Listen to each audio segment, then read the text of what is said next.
ಎಲ್ಲರಿಗೂ ನಮಸ್ಕಾರ. Welcome back to my YouTube channel.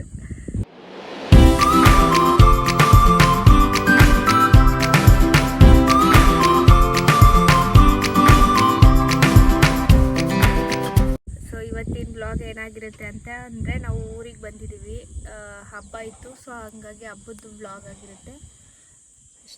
ಜೋರ ಮಾತಾಡಿ ಆಯಿತು, ಕೇಳಿಸ್ತಿಲ್ಲ. ಇವಾಗ ಏನಕ್ಕೆ ಬಂದಿದ್ರೆ ಅಲ್ಲಿ ತೋಟದ ಹತ್ರ? ಇವಾಗ ತೆಂಗಿನ ಒಳಗೆ ನೀರು ಹಾಕಕ್ಕೆ ಬಂದಿದ್ದೀವಿ. ಏನ್ರಲ್ಲಿ ನೀರು ಬಿಡಕ್ಕೆ ಬಂದಿದ್ದೀರಾ? ಟ್ಯಾಂಕರಲ್ಲಿ. ಟ್ಯಾಂಕರಲ್ಲೆಲ್ಲ ನೀರು ಬಿಡ್ತೀರಾ ನೀವು? ಈಗ ಬಿಸಿಲು ಅಲ್ವಾ ಜಾಸ್ತಿ, ಅದು ಬೋರಲ್ಲೆಲ್ಲ ಕೆಲಸ ಮಾಡಲ್ಲ. ಬೋರಲ್ಲಿ ಕೆಲಸ ಮಾಡಲ್ವಾ? ಹಂಗಂದ್ರೆ ಅಂದರೆ ನೀರು ಬರಲ್ಲ, ಹಾಗಾಗಿ ಅದಕ್ಕೆ ನಾವು ಟ್ಯಾಂಕರಲ್ಲಿ ನೀರು ಬಿಡಕ್ಕೆ ಬಂದಿದ್ದೀವಿ. ಹೌದಾ? ಅಲ್ಲಿ ನೋಡಿ ಬಂದರು, ಹೇಳಿ. ಅಲ್ಲಿ ಬಂದರು ಸುರೇಶ್ ಅವರು ನೀರು ಬಿಡೋಕ್ಕೆ. ಹೌದಾ? ಅವ್ರು ಯಾರು? ಏನಾಗಬೇಕು ಅವ್ರು ನಿಮಗೆ? ಅವ್ರು ಬಂದು ನಮಗೆ ತಾತ ಆಗಬೇಕು. ಹೌದಾ? ನಿಮ್ಗಪ್ಪ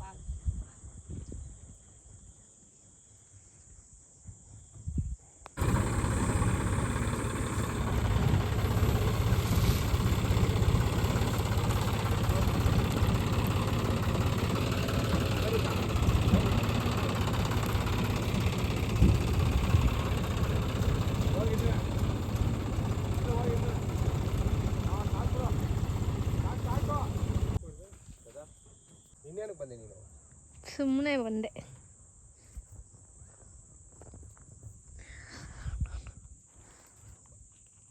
ಗಾಡಿ ಓಡಿಸ್ಬಾ ಬಾ, ಫಸ್ಟ್ ಎಷ್ಟಾಗ ಹಾಕ್ಬಿಟ್ಟು ಬರ್ತೀನಿ.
ಏನು ಟ್ಯಾಂಕರ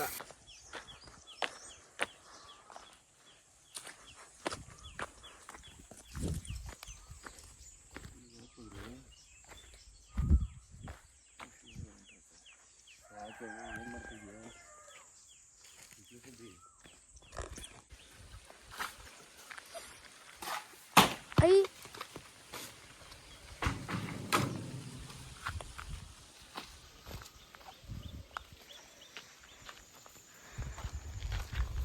ಯಾವ ಕುಮ್ಮಂತಿದ್ದೀರಾ? What happen?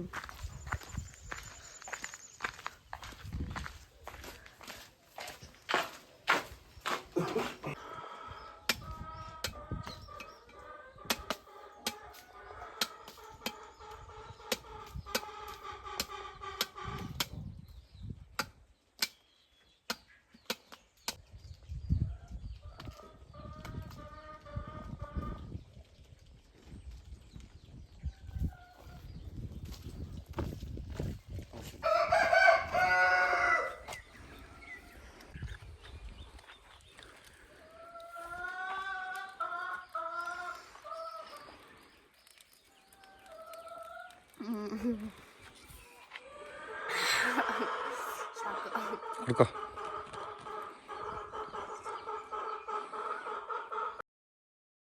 ನಾನು ಪ್ರೀವಿಯಸ್ ವ್ಲಾಗಲ್ಲಿ ಹೇಳಿದ್ದಲ್ವ, ನಾವು ಸಡನ್ನಾಗಿ ಮೈಸೂರಿಗೆ ಹಾಕೋದ್ವಿ ಅಂತ ಹೇಳಿ. ಆವತ್ತಿನ ದಿನದ ವ್ಲಾಗ್ ಆಗಿದೆ. ಈ ಕ್ಲಿಪ್ಪಿಂಗ್ಸ್ನೆಲ್ಲ ನಾನು ತೊಗೊಂಡು 2 months ಮೇಲೇ ಆಗಿದೆ. But due to some reasons ನಾನು ವ್ಲಾಗ್ನ ಅಪ್ಲೋಡ್ ಮಾಡೋಕ್ಕಾಗಿಲ್ಲ. ಸೊ ಕಾರ್ತಿ ತಂಗಿದು ಡೆಲಿವರಿ ಆಗಿತ್ತು. ಸೊ ಹಂಗಾಗಿ ಪಾಪು ನೋಡೋಣ ಅಂತ ಹೋಗ್ತಾಯಿದ್ವಿ. ನೀವೆಲ್ಲ ನನ್ನ ಫಸ್ಟು ವ್ಲಾಗ್ ನೋಡಿದರೆ ನಿಮಗೆ ಗೊತ್ತಿರುತ್ತೆ ಯಾರು ಅಂತ. ಮಾರ್ಚ್ 31 ಡೆಲಿವರಿ ಆಗಿತ್ತು. ಬಟ್ ಏಪ್ರಿಲ್ 1 ಊರಲ್ಲಿ ಹಬ್ಬ ಇದ್ದಿದ್ದರಿಂದ ಆ್ಯಂಡ್ ನಾವು ಸಾಯಂಕಾಲ ಹೊರಟ್ವಿ ಅವತ್ತು ಕೂಡ. ಬಟ್ ನಮಗೆ ಬಸ್ ಎಲ್ಲ ತುಂಬ ರಶ್ ಇದ್ದಿದ್ದರಿಂದ ನಮ್ಮ ಗಾಡಿಯಲ್ಲೇ ಹೋಗೋಣ ಅಂತ ಹೇಳಿ ಏಪ್ರಿಲ್ 2 ಬೆಳಗ್ಗೆ ಎದ್ದಿದ ತಕ್ಷಣ ಹೋದ್ವಿ. ಬಟ್ ನಾವು ಅಷ್ಟು ದೂರ ಹೋದ್ರೂ ಕೂಡ ಕಾರ್ತಿ ಪಾಪುನ ಎತ್ಕೊಳ್ಳೋಕ್ಕಾಗಿಲ್ಲ. ಬಿಕಾಸ್ ಯಾಕೆ ಅಂತ ಅಂದರೆ ಅವ್ನಿಗೆ ಇಲ್ಲಿ ಆನ್ ದ ವೇ ಹೋಗ್ತಾನೆ ಶೀತ ಆಗೋಗಿತ್ತು. ಸೊ ಇನ್ಫೆಕ್ಷನ್ ಆಗುತ್ತೆ ಪಾಪುಗೆ ಅಂತ ಹೇಳಿ ಅವನು ಮುಟ್ಲಿಲ್ಲ. ಆ್ಯಂಡ್ ಮೇಯ್ನ್ ಇನ್ನೊಂದೇನು ಅಂತ ಅಂದರೆ ಅವ್ನಿಗೆ ಅಷ್ಟು ಚಿಕ್ಕ ಮಗುನ ಎತ್ಕೊಳ್ಳೋದಕ್ಕೆ ಹೆವಿ ಭಯ. ಅವ್ನ ಕೈಯೆಲ್ಲ ಲಿಟ್ರಲಿ ಶಿವರ್ ಆಗ್ತಾಯಿತ್ತು. ಸೊ ಹಂಗಾಗಿ ಅವನು ಎತ್ಕೊಂಡ್ಲೂ ಇಲ್ಲ, ದೂರದಿಂದನೇ ನೋಡಿ ಮಾತಾಡ್ಕೊಂಡು ಬಂದ. ಆನ್ ದ ವೇ ಹೋಗ್ತಾ ತುಂಬ ಬಿಸಿಲಿತ್ತು ಅಂತ ಹೇಳಿ ಅಲ್ಲೇ ಕಬ್ನಲ್ಲಿ ಕುಡ್ಕೊಂಡು ಹೋದ್ವಿ. ಅವ್ನಿಗೇನು ಅಂತಂದರೆ ಡಸ್ಟ್ ಅಲರ್ಜಿ ಇದೆ. ಸೊ ಹಾಗಾಗಿ ಎಲ್ಲ ಸ್ಪೆಷಲ್ ಒಕೇಶನ್ಸಲ್ಲೂ ಕೂಡ ಅವ್ನಿಗೆ ಶೀತ ಕಂಪಲ್ಸರಿ ಇದ್ದೇ ಇರುತ್ತೆ. ಆ್ಯಂಡ್ ಅದು ಎಕ್ಸ್ಟ್ರೀಮ್ ಲೆವೆಲ್ಗೆ ಹೋಗ್ಬಿಟ್ಟಿರುತ್ತೆ. ಬೇಡದೇ ಇರೋ ದಿನ ಮಾತ್ರ ಒಂಚೂರು ಕೂಡ ಏನಂದರೆ ಏನೂ ಇರಲ್ಲ. ಇವನ್ ನನಗೆ ಕಾರ್ತಿಗಿನ್ನ ಹೆವಿ ಭಯ. ಯಾಕೆ ಅಂತಾನೆ ನಾನು 1 ವರ್ಷದ ಒಳಗಡೆ ಇರೋ ಮಕ್ಕಳನ್ನ ಯಾವ ಮಕ್ಕಳನ್ನೂ ಎತ್ಕೊತಾ ಇರಲಿಲ್ಲ. ಇದೇ ಫಸ್ಟ್ ಟೈಮ್ 2 ಡೇಸ್ ಆಗಿತ್ತು ಆ ಪಾಪು ಇನ್ನು ಹುಟ್ಟಿ. ಆ ಪಾಪುನ ಎತ್ಕೊಂಡಾಗ ಎಷ್ಟು ಚೆಂದ ಫೀಲ್ ಆಯಿತು ಗೊತ್ತಾ. It was a best experience in my life. ನನ್ನ ಲೈಫಲ್ಲೇ ಫಸ್ಟ್ ಟೈಮ್ ಆಗ ಇನ್ನು ಹುಟ್ಟಿರೋ ಮಗುನ ನಾನು ನಿಂತ್ಕೊಂಡಿದ್ದು. ಆ ಪುಟ್ಟ ಕೈಗಳು, ಆ ಉಗುರುಗಳು ಎಲ್ಲ ಒಂಥರ ಬೆಸ್ಟ್ ಎಕ್ಸ್ಪೀರಿಯನ್ಸ್.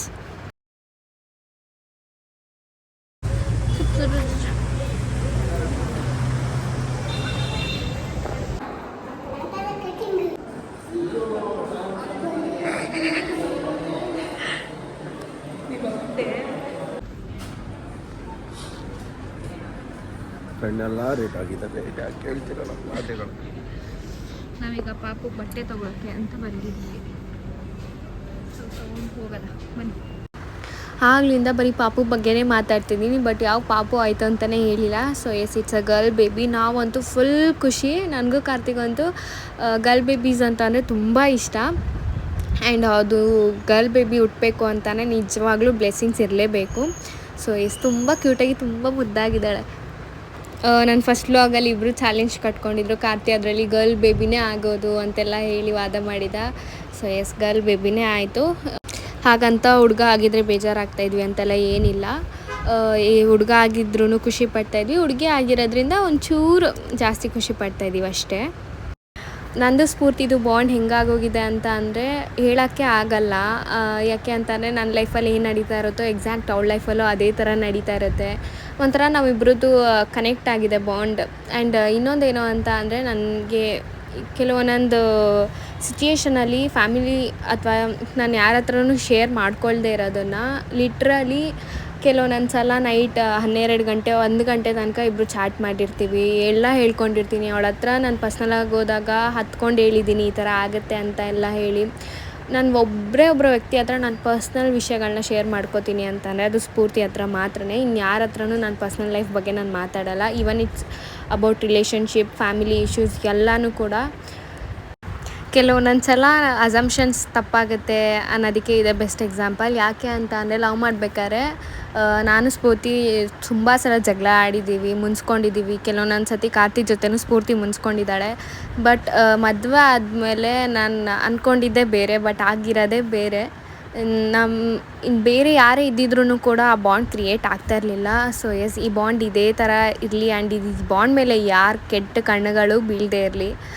ಯಾವುದೇ ಒಂದು ರಿಲೇಷನ್ಶಿಪ್ಪಲ್ಲೂ ಎಕ್ಸ್ಪೆಕ್ಟೇಷನ್ಸ್ ಅನ್ನೋದು ಇರಬಾರ್ದು. ನಮ್ಮಿಬ್ಬರು ಮಧ್ಯೆನೂ ಅಷ್ಟೇ ಯಾವುದೇ ಥರದಂಥ ಎಕ್ಸ್ಪೆಕ್ಟೇಷನ್ಸ್ ಇಲ್ಲ. ನಾವಿಬ್ಬರು ಲೈಫಲ್ಲಿ ಏನಾಗುತ್ತೆ ಆಗಲಿ. ಆ್ಯಂಡ್ ನಾವಿಬ್ಬರು ಇನ್ನೊಂದು ಏನು ಅಂತ ಅಂದರೆ ಮನಿ ವ್ಯಾಲ್ಯೂಗಿನ್ನ ಫೀಲಿಂಗ್ಸ್ಗೆ ವ್ಯಾಲ್ಯೂ ಕೊಡ್ತೀವಿ. ಇಬ್ಬರು ಫೀಲಿಂಗ್ಸಲ್ಲೂ ಜೊತೆಗೆ ನಿಲ್ತೀವಿ. ಅವಳಿಗೇನಾದರೂ ಆಯಿತು ಅಂದರೆ ನಾನು ನಿಲ್ತೀನಿ, ನನಗೇನಾದರೂ ಆಯಿತು ಅಂತಂದರೆ ಅವಳು ನಿಲ್ತಾಳೆ. ಸೊ ಹಾಗಾಗಿ ನಮ್ಮಿಬ್ಬರು ಬಾಂಡ್ ಅಷ್ಟು ಸ್ಟ್ರಾಂಗ್ ಆಗಿದೆ. ಸೊ ಎಸ್, ಫೈನಲಿ ಹೇಳೋದೇನು ಅಂತಾನೆ ನಾನು ಯಾವಾಗೂ ಹೇಳೋದಷ್ಟೇ, ಅವಳು ಯಾವಾಗೂ ಹೇಳೋದಷ್ಟೇ. ನಮಗೆ ಅವರು, ಅವ್ರಿಗೆ ನಾವು. ಈವ್ನಿಂಗ್ ತನಕ ಹಾಸ್ಪಿಟಲಲ್ಲೇ ಪಾಪು ಜೊತೆ ಟೈಮ್ ಸ್ಪೆಂಡ್ ಮಾಡಿಕೊಂಡು ನಾವು ಈವ್ನಿಂಗ್ ಮೇಲೆ ಹೊರಟ್ವಿ. ಆನ್ ದ ವೇ ಬರ್ತಾ KRS ಮೇಲೆ ಬಂದಿದ್ದರಿಂದ ಅಕ್ಕಪಕ್ಕ ಫಿಶ್ ಸ್ಟಾಲ್ ಇತ್ತು. ಆ ಸ್ಮೆಲ್ಲಿಗೆ ನನಗೆ ಫಿಶ್ ತಿನ್ನಬೇಕು ಅಂತ ಕ್ರೇವಿಂಗ್ಸ್ ಆಯಿತು. ನಾನು ಜಾಸ್ತಿ ಫಿಶ್ ತಿನ್ನಲ್ಲ. ಜಾಸ್ತಿ ಅನ್ನೋಕ್ಕಿಂತ ನಾನು ತಿನ್ನೋದೇ ಇಲ್ಲ. ಇದುವರೆಗೂ ತಿಂದಿದ್ರೆ 2 to 3 ಟೈಮ್ಸ್ ತಿಂದಿರ್ಬೋದು. ಸೊ ಹಾಗಾಗಿ ಫಿಶ್ ತಿನ್ಕೊಂಡು ಬಂದ್ವಿ. ಆ್ಯಂಡ್ ಅಲ್ಲಿ ನೇಚರ್ ಕೂಡ ತುಂಬ ಚೆನ್ನಾಗಿತ್ತು. ಅಲ್ಲಿ ನೀರೆಲ್ಲ ಹರಿತಾ ಇತ್ತು. ಅಲ್ಲಿ ಕಾಲು ಹಾಕೊಂಡು ತಿನ್ನೋದು. ಆ್ಯಂಡ್ ಅಲ್ಲಿ ಫಸ್ಟ್ ಕ್ಲಿಪ್ಪಿಂಗಲ್ಲಿ ಹಾವು ಕೂಡ ಪಾಸ್ ಆಯಿತು. ನಾನು ಆ ಕಾನ್ಷಿಯಸಲ್ಲೇ ಇದೆ, ಎಲ್ಲ ಹಾವು ಬರುತ್ತೆ ಅನ್ನೋ ಥರ.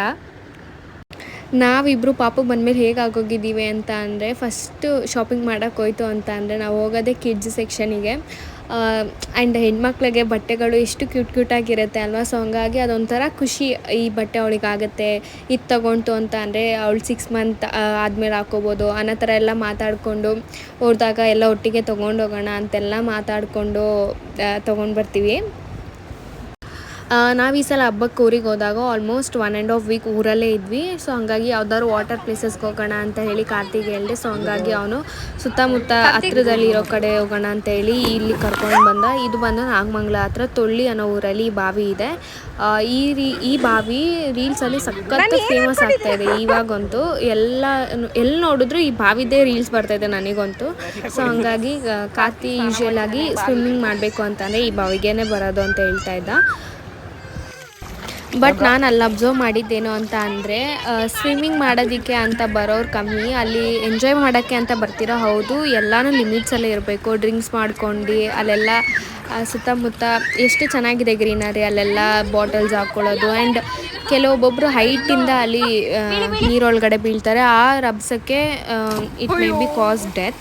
ಸೊ ಹಾಗಾಗಿ ಸ್ವಲ್ಪ ಹುಷಾರಾಗಿ ನಿಮ್ಮ ಕೇರ್ಫುಲ್ಲಲ್ಲಿ ನೀವು ಆಟಾಡಿ. ಆ್ಯಂಡ್ ಅಲ್ಲಿ ಬಂದ ಅಂಕಲ್ ಕೂಡ ವಾರ್ನ್ ಮಾಡ್ತಾಯಿದ್ರು, ಇದೇ ಥರ ನೀವುಗಳೆಲ್ಲ ಮಾಡ್ತಾಯಿದ್ರೆ ಅಲ್ಲಿ ಬಂದು ನಾನು ಡೀಸೆಲ್ ಹಾಕ್ಬಿಡ್ತೀನಿ, ಆಯಿಲ್ ಹಾಕ್ಬಿಟ್ಟು ಹೋಗ್ಬಿಡ್ತೀನಿ, ಯಾರು ನೀವು ಆವಾಗ ಆಟ ಆಡೋದಕ್ಕಾಗಲ್ಲ ಅಂತೆಲ್ಲ ವಾರ್ನ್ ಮಾಡ್ತಾಯಿದ್ರು.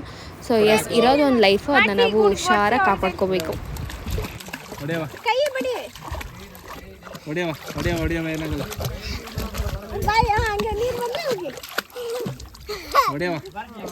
ಬಡಿ ಕಾಲ್ ಬಿಡಿ ಫಸ್ಟು ಬಡಿ ಹೊಡೆದಾಕ್ಬಿಡಿ ಹೇಳ್ತೀನಿ.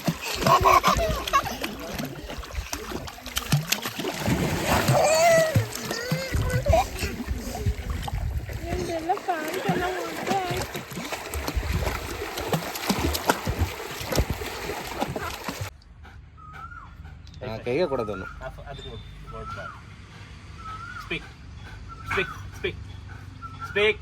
Speak. Okay. Speak.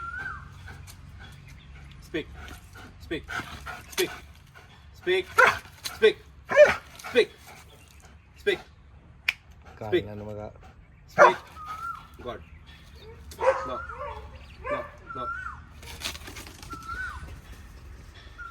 ನೋಡಿ ಈಗ ಅದೇ ಕಲ್ಲು ಎತ್ಕೊಬತ್ತೀನಿ. ಎಲ್ಲ ಎತ್ಕೊಳ್ಳಿಲ್ಲ ಅವನು. ಬಾಯಲಿ ತಂದ ಬರ ಇಲ್ಲಿ, ಅಲ್ಲಿ ಇಟ್ಟವನೆ ಬರ ಇಲ್ಲಿ. ಓಕೆ ಓಯ್ ಊಳು ಬಂದ್ರು ನೋಡಿ ಇಲ್ಲಿ. ಬಟ್ರಿ ಬರ ಇಲ್ಲಿ.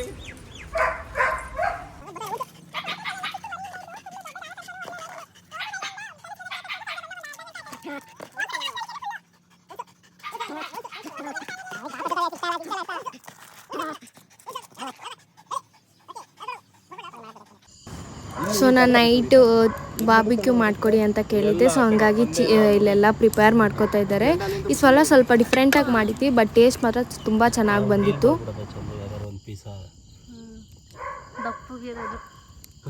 ಸಣ್ಣ ಫಸ್ಟ್ ಡೀಲ್ ಮಾಡೋಣ.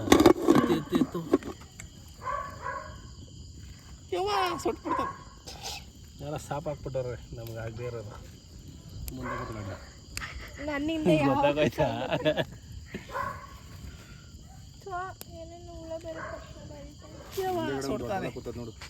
ದೊಡ್ಡ ಉಡಾಲ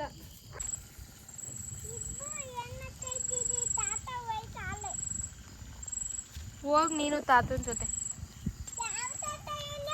ಯಾವ ತಾತ? ನಿಮ್ಮ ತಾತ ಯಾರು? ಈಗೋಲಿಲ್ವಾ?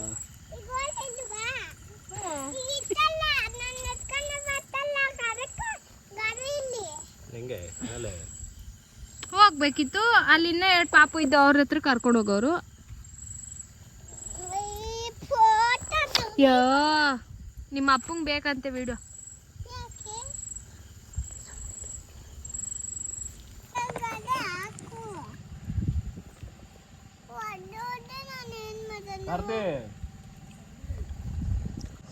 ಅಜ್ಜಿಗೆ ತೋರಿಸ್ತೀನಿ. ಶನಿವಾರ ತಿಂತಿದ್ಯಲ್ವಾ? ನಾನು ಹೇಳಿಲ್ಲ ಅಂದ್ರೆ ಕೇಳು. ಪ್ರೂಫ್ ಏನೈತೆ? ಫ್ರೇಮು ಇದು. ನಾನು ಹೇಳಿಲ್ಲ. ನಾವು ರಿಟರ್ನ್ ಬ್ಯಾಂಗ್ಳೂರಿಗೆ ಬರಬೇಕಾದ್ರೆ 2 ಅವರ್ಸಿಗೆಲ್ಲ ರೀಚ್ ಆಗಿಬಿಡ್ತಿದ್ವಿ ನಾರ್ಮಲ್ ಡೇಸಲ್ಲಿ. ಬಟ್ ಈ ಸಲ ಹೆವಿ ಟ್ರಾಫಿಕ್ ಇತ್ತು. ನಾವು 4.5 ಅವರ್ಸ್ ಆಗಿತ್ತು ಬ್ಯಾಂಗ್ಳೂರಿಗೆ ರೀಚ್ ಆಗೋ ಅಷ್ಟೊತ್ತಿಗೆ. ನಮಗಂತೂ ನಾವು ವೀಕೆಂಡಲ್ಲಿ ಬಂದುಬಿಟ್ಟು ತಪ್ಪು ಮಾಡಿಬಿಟ್ವಿ ಅಂತ ಅನಿಸ್ತು. ಬಟ್ ಕೆಲಸ ಇದ್ದಿದ್ದರಿಂದ ಆ್ಯಂಡ್ ನನಗೆ ಕಾಲೇಜ್ ಇದ್ದಿದ್ದರಿಂದ ಸೊ ಸಂಡೇ ನೈಟೇ ಬರಬೇಕಾಗಿತ್ತು. ಸೊ ಹಂಗಾಗಿ ಏನೂ ಮಾಡೋಕ್ಕಾಗಿಲ್ಲ, ಟ್ರಾಫಿಕಲ್ಲೇ ವಾಪಸ್ ಬೆಂಗಳೂರಿಗೆ ಬಂದ್ವಿ.